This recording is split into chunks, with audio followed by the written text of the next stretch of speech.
Hey everyone, welcome back to another episode of the Blogger Evolution Podcast. Today we are excited to have Jesse Cunningham with us. Now, Jesse is a successful entrepreneur and SEO expert who recently started a YouTube channel just out of sheer boredom. Now, what began as a side hustle soon grew into a popular channel focused on SEO and AI, gaining a strong following of nearly 10,000 subscribers in just a few short months. But that's not all. Jesse also runs a successful business helping larger companies increase their online visibility with search engine optimization and share some of the tactics and strategies to grow their traffic and how we can take that information and use it for our websites as well. In fact, he also has a niche site that he's building up right now on an expired domain that he recently conducted an experiment where he spent over $10,000 on the site and content and building it up in backlinks. And it's an insurance niche website, but unfortunately the results haven't been what he is expecting so far. But despite that, Jesse remains determined and always leads with positivity and confidence since he is so experienced in the space. We're excited to have Jesse on and share his experience with us, so let's get into it. And if you want help to build your side hustle to over $100,000 in revenue, be sure to go check out oneblogaway.co. That's oneblogaway.co. There I have a free course that you can check out and have the opportunity to work with me one-on-one. Now let's get into the video. And welcome back to the Blogger Revolution. We have the privilege of talking with Jesse Cunningham from the Jesse Cunningham YouTube channel. I'll be sure to link that down below so that you can go check it out. But he is an SEO extraordinaire. He's been in the game for quite a while, but I'm not going to sit here and just continue, touting him up. I'm going to let him do a little bit of it. So Jesse, thanks so much for being on. Yeah, thanks, Chris. So, I'm Jesse Cunningham. I just created a YouTube channel recently out of boredom. Because if you're a fellow SEO, sometimes it can get bored, monotonous. So I was like, I have to do something creative. So I went about creating it, and then it got traction. I'm like, okay, there's something here. And just like how we test in SEO, we put out clusters, topical clusters to see if they bite. Google bites. YouTube bit. So I've pressed into it more and more over the last 2 months, and the audience has been awesome. I'm grateful. I try to keep it always positive on my channel because there's too much negativity in this world. So I always try to lead with positivity. Although I did a experiment where I'm dropping a significant amount of money, and it didn't seem to work out so far. It's been Q1 of Bopple.com. Maybe you've seen this. And we spent $10,000 on an insurance niche website and wrote 250 blog posts, mostly with ChatGPT. About 100 of them were with ChatGPT 3.0. The rest with 3.5 revised by me. And the impressions got hammered. And we went into that in the video why. But that's me. I service a lot of clients. The focus of my business is helping larger companies, whether or not they're in the insurance space, lawyers, what have you, increase their online visibility. So that's what I'm about. Okay, wow. Okay, yeah. So that's a lot to unpack there, and we'll try to hit each one of those beats on the way. If you don't mind, give us like just a quick little background on how you got into SEO at all. I know you said that you work with clients right now and with more very big clients. How is that? How'd you get into that? How you enjoying it, and what do you think about it?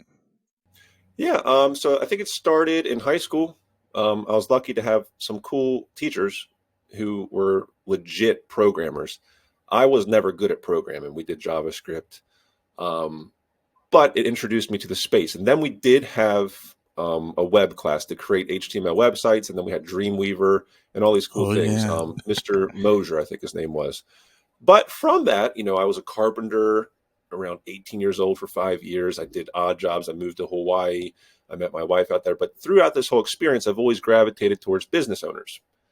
And through those conversations, it's always like, I can help you with your website. I can help you get more clients. And it just naturally has evolved over the last 15 years. And then referrals happen to referrals. And we have 10 to 12 people anytime on the team right now. So it certainly has grown and evolved over that relatively short time. I mean, 15 years is 15 years, but I feel like it was short. Yeah. It is. I mean, in the grand scheme of things, yeah, it's like a blip on the radar, but but it does. I mean, that's a long time to be in any single space, When I had a job, I barely kept the job for longer than a couple of years and went on to another one and went on to another one like a typical millennial. Well, I'm that too. And it wasn't consistent throughout, but I've always had my finger, messing around with PBNs, doing all the black hat, doing white hat. I've always loved experimenting. I'm not afraid to do it. and to suffer for it, because ultimately I think it gives a better product for clients. Yeah. No, experimentation is everything, especially in SEO. So let me ask you this. So when you got into SEO, how did you learn it? Did you just kind of pick it up on the side, or did you get any certification? Like, how did you get into SEO to the point to where you just started learning it and getting good enough to be able to help other people do it? I'm fortunate that I'm surrounded by people smarter than me. When I was in high school, me and my buddy Rich, we are actually working on a product right now, a SaaS product called Word Galaxy. But nonetheless, that's a total tangent. We created a website called BigBelAir.com. And Big Bel Air was the predecessor. We didn't know Google would come out with like Google. It didn't even have Google. What is it, like the map pack, the 3-pack? Yeah. They didn't have Google reviews at this time, these things. So we were going to like make a big website for our community. Well, through that, we had a buddy who played in bands with us who was like awesome dev, and he had a friend who was an awesome front end guy. So it's just kind of like being in the mix, trying to make money, being an entrepreneur, just always grinding. Like, I will move forward, 100 feet, bang my head, turn right 90 degrees, and do it again until I get out of the maze. But I'll never stop moving. So I learned through YouTube, through doing it, mostly doing it, as most of us, I think, learn in this space.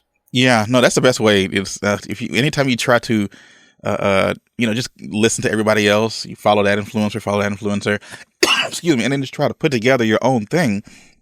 It's not comparable to just throwing it out there and doing it and then seeing what happens, right? Because that's really what everything is. So, speaking of that, since we are talking about that, throwing things out there and seeing what happens, a big part of your channel has been surrounded around how ChatGPT has kind of literally, turned our lives upside down as SEOs and niche site creators. And then you started using it specifically for Bopple.com. So tell me the story about how you got into that idea that you wanted to test this out and jump into the insurance niche. Okay. So back up 10 years. I am an insurance agent. So I'm fortunate to have a father who's in the space. And he does life and health insurance. I do car and home insurance. So that's like my aspect of it is very passive income. So I've always been attracted to passive income. And there's no such thing as true passive income, by the way. Don't let any YouTuber tell you otherwise. It always takes hard work, even when you have the income. Even with a blog, when you have the income, you still have to work it. Yeah. Although I think blogs are probably the closest to passive income. Nonetheless, agreed. The point of this, I truly think so. But I want to say that because I do have the EEAT for this insurance niche. Right. So people are like, why are you even trying to do this niche? It's super competitive. I know that because I have the credentials to do so. Otherwise, I think it would be a waste of time. So I was on vacation December of 2022, and I saw the opportunity with ChatGPT, and I had the infrastructure in place of people on the team to plug in immediately. So I was able to have one of my team members. I gave him a SOP, standard operating procedure. I said, look, let's give this a go. This is how we get raw material out of this software. You get me the raw material. I'll put it into topical clusters. I will revise, and then someone will push live and edit, optimize images, WebP, interlink. So I immediately saw it as an opportunity to scale quickly. That's how I saw it. Yeah. I don't want to be grinding out on doing 250 myself, 250 articles. That's crazy. Yeah, that's tough. That's tough. But having the background and the resources, and I like how insurance is kind of like your, especially when it comes to blogging and SEO, that was your competitive advantage, and you were taking advantage of it, and or you still are taking advantage of it. Now, tell us where the site is, like what was going on with the site, and then you mentioned before that you kind of hit a roadblock with it. So what's going on with that? Yeah, so it was going good. It's an aged domain, or an expired domain rather. Bopple.com is a town in Australia. It had no real topical relevance, and the domain rating was 10. No big deal on Ahrefs. So we started posting, interlinking, doing hubs of 10, 20, 30 articles in a hub, and impressions were good, and we were getting click through on pretty competitive things. And then came February 21st or so, about 2 months in, and I noticed, boom, impressions over the 5 days just went to zero. And I have friends in the space, as we all do, and we're talking about it on the side. I was talking to you about it. And it's like, what do you think this can be? Because there's so many variables in SEO. It could be a lot of things, right? Yeah.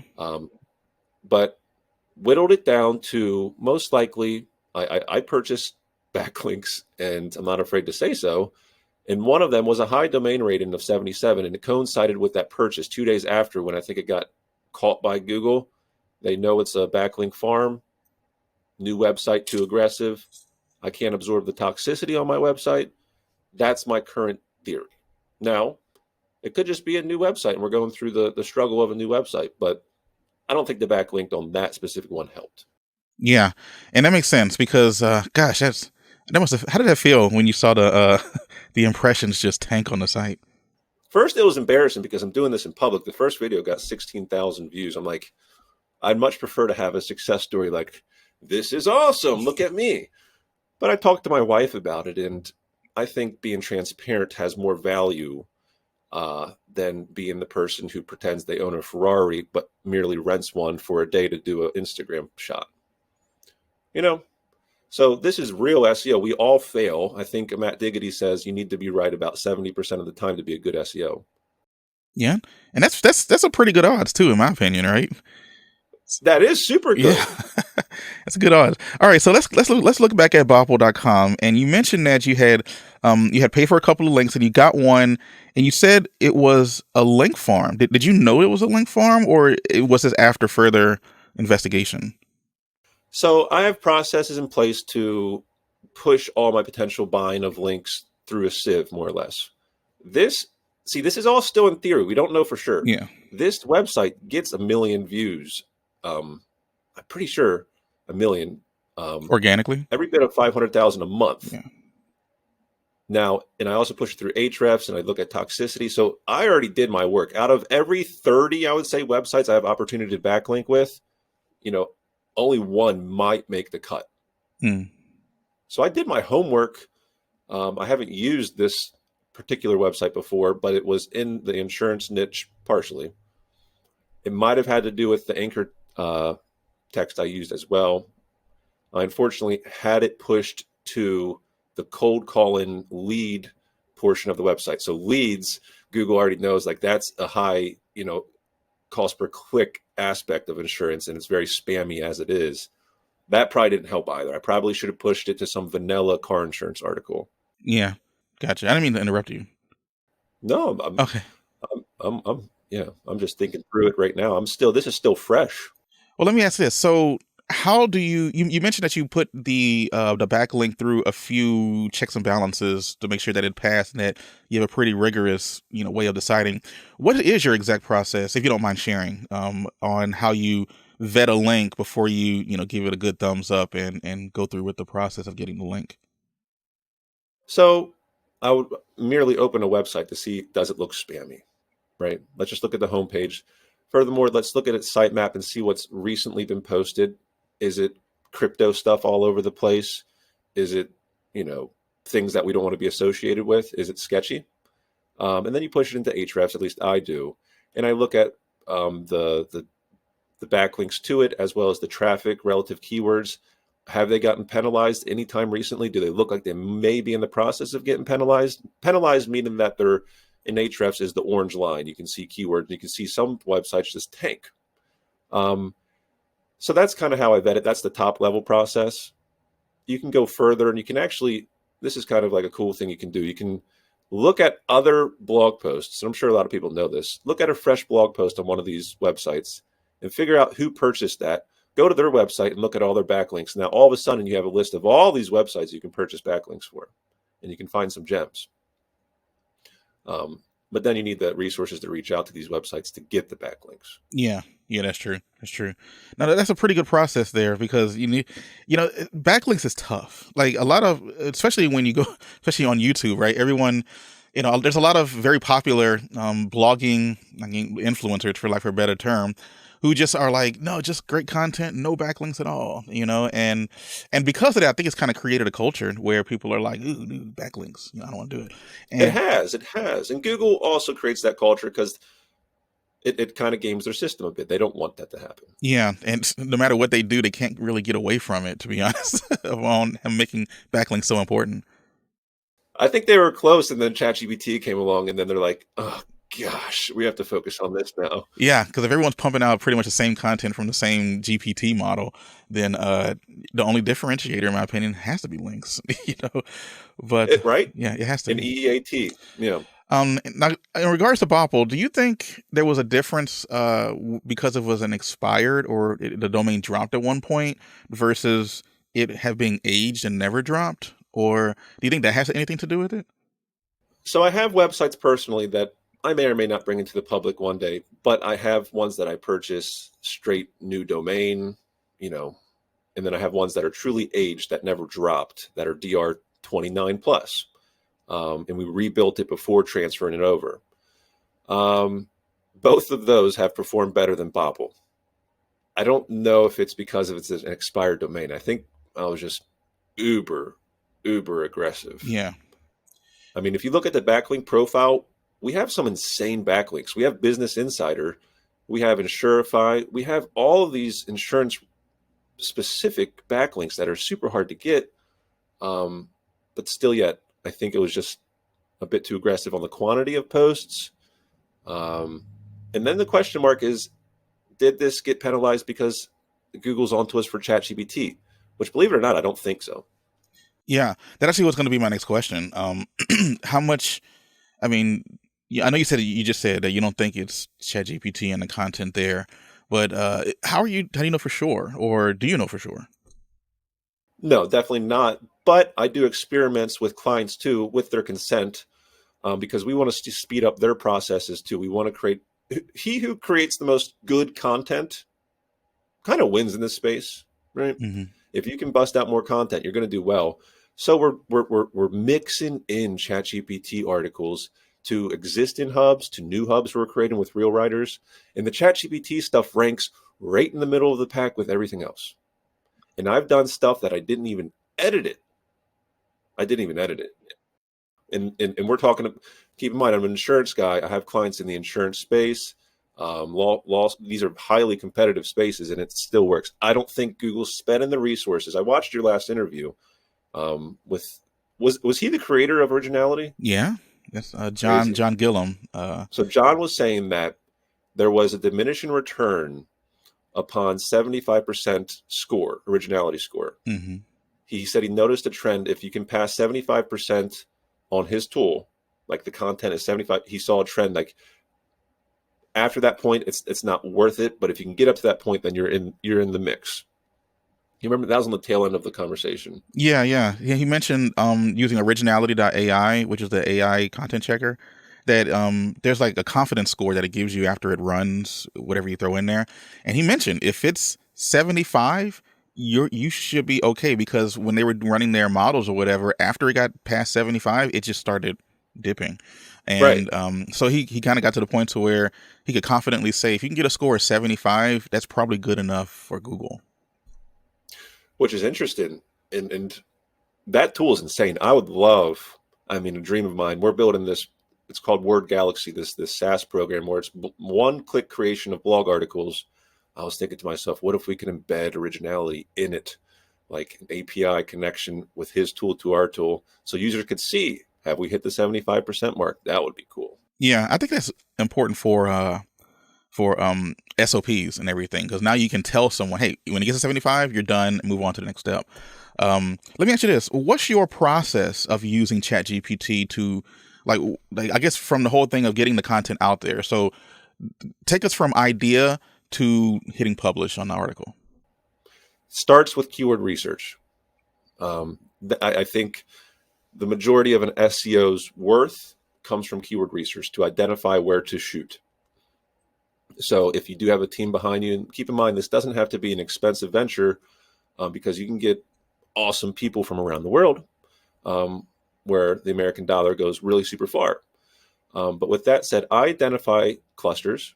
For instance, I have a website on fishing, and catfish is catfish fishing from the shore, types of rigs for catfish. I look at my competitors, I do the Ahrefs keyword research, and I provide keywords they type in. Now, I simply have a video where they can watch, pause, watch again, whatever, as well as a Google Doc that shows them the prompts that we want to use. and they just get at it. And we've gotten to the point where they can go from start to finish. If I can provide the keywords, they'll post it.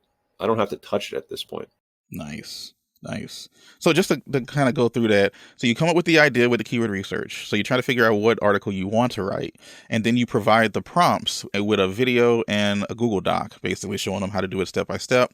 And then, so after you come up with the idea, you're pretty much hands off at that point, right? I can be. It depends You on can your be. risk tolerance. If it's a website you love and adore, you're going to probably revise it. So then at that point, I would require them to push it to draft. Gotcha. So And that's what I was doing with Bobble. So with your content clusters, are you just putting those together like in your head? You looking at the list and thinking, okay, this should go with that, that should go with that, or are you using any other tools to try to put these clusters together? Walk us through that. Yeah. Google Sheets, and it's very, very methodical, because once a cluster, say it's 10 articles, there's up to 3 tiers, 3 columns: tier 1, tier 2, tier 3.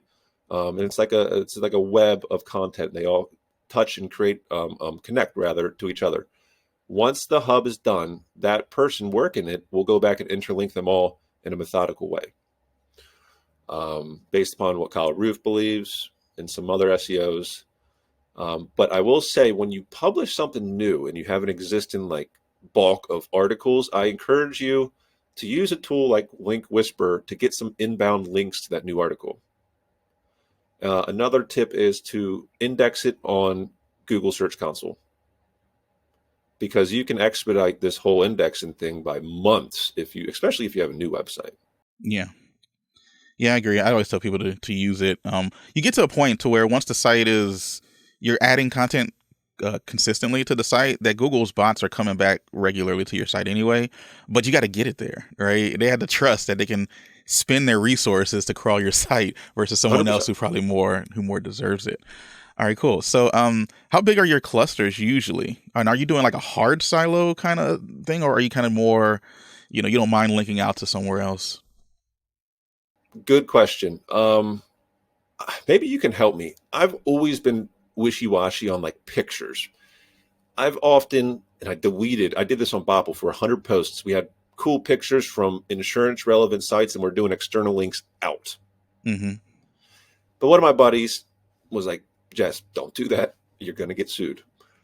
And I'm like, I'm doing this in public, right? He got sued because he used a picture and even accredited it, and they paid out $1,200 for a silly picture. Wow. Right. So regarding a hard cluster, like internally, yes, that's how I usually do it. I will do kind of cool external links. And if I'm not answering the question, just stop me. A hard cluster to me is like, we keep it in-house. We're not pushing out to .edu links and what have you externally. Yeah, I mean, that's pretty much what I would consider it. Probably more along the lines of just keeping it on the site, like, I have one site I'm actually doing a test on right now, and a plugin I'm using is, I think it's WP External Links, where it basically turns off every link. It makes every link a no-follow link on the entire site, except with the exception of internal links, but any link going out, and you have to go in and be very exceptional. You have to put an exception in if you want to make a certain link or domain a do follow. I thought that was hurting the site because it was a suggestion from someone else, but literally over the last 3 months, the site's skyrocketing now, and all of this. So I'm thinking keeping the juice on my own site is helping, but I'm not really. I mean, I don't know if I can really attribute it to that, but it is interesting, how trying to do better with managing your link authority with harder silos. I'm testing that out with a brand new site that I just started like last month, and I'll be able to figure out what I can do with it probably in the next few months. But no, that's interesting to see how are you a little bit more, unless it's a big site, are you linking out to them? Or if it's someone else, maybe a competitor, you're like, no, I'm not going to give you any juice, so no follow you. Are you that strict with it, or do you not really care? For clients, yeah, I'm that strict with it, because oftentimes my clients, they have DRs 50 plus. We don't need, we don't need to play that game. It's all about us. The exception is I teach people, use site.edu and type in your keyword. Let's find some high authoritative edu websites to push out to, because they're not competition. they're not ranking for keywords. They just want to be academic. Yeah. But we're showing Google that we're considering the true sources. Yeah. And you mentioned that you work with a lot of, high authority sites. What would you say is the main difference with working with, a high authority site that's, 40, 50, 60, domain rating in Ahrefs versus the one you're working with now, which is a 10? Do you think that's adding to some of the volatility here? I'm accustomed to fast. I'm accustomed to high competition and things move fast because we're at that high level. For instance, I have a client, over the last 2 months, we've increased their website traffic by 20%. Nice. And that's with one hub of 20 articles. Wow. That's crazy. We got fortunate we got a featured snippet on a single country term. Like, we show up. So I like that higher competition because the whole reason I'm an SEO is it's not boring to me. I love competition. And it's transparent competition because I can see the competitors exactly what they're doing. And I call it parasitic SEO. I can look at what you're doing. I can take all the good things and leave behind the bad. Yeah. But Bopple is different. New websites are way different. Someone on the YouTube channel said you have to treat new websites like a human. You cannot feed it too much or too little. No, that makes sense. I like that a lot. Yeah, that's a good thing for me to remember because I love just pushing it all in and just going hard. Well, when you have a DR50 site, you can do that because the site's already established, right? But like you mentioned, you have an infant of a site and you're sitting there trying to force a stake down its throat, then you're gonna have an issue there with it. I actually never thought of it that way. That's actually a really good idea because Google's always just looking to see if this new kid on the block is gonna become a problem, right? So they're probably looking at you a lot harder as a newer site, so you have to be a little bit more careful with it. Yeah, no, I love that illustration. I'm totally gonna steal that. Anyways, what's the future? I'm sorry, go ahead. Not mine. It was in the comments. I read all the comments. Do you in your videos? Yes, every single one of them. Yeah, I do for years now, actually. Let me ask you this. So what's the future of Bopple.com? Right now it's on ice. That's a great question.